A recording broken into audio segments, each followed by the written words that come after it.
Ito naman guys, mga shrimp na mga luto na siya. Ayan. Kasi ito naman salmon. Ay, ayos to. May mga manaranit lang silang ano. Beef guys. Beef, oo, beef. Sigara. Ito pang lumi. Pang lumi. Guys, mga itlog. Brown. Saan ba yung iba? Dito tayo.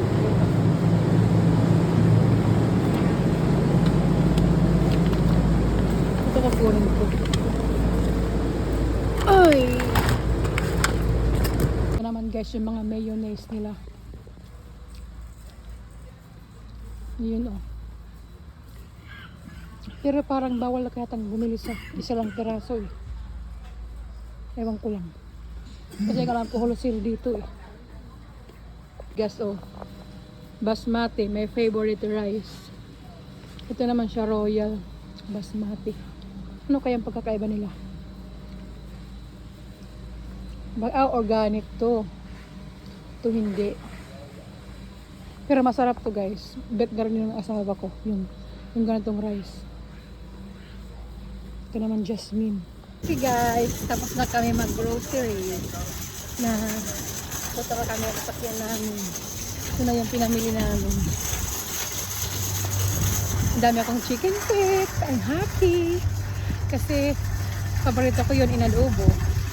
Tapos ang next destination is punta kaming Asian store. Kasi bibili ako ng mga gulay na doon lang sa isa siya makikita. Tapos punta kaming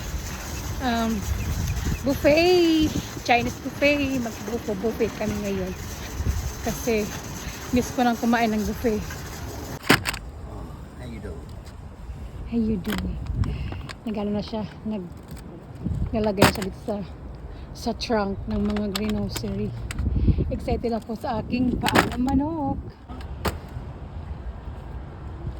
Hello guys, dito na kami sa Chinese restaurant. Ayun. Kakain kami ng unlimited seafoods or unlimited na pagkain.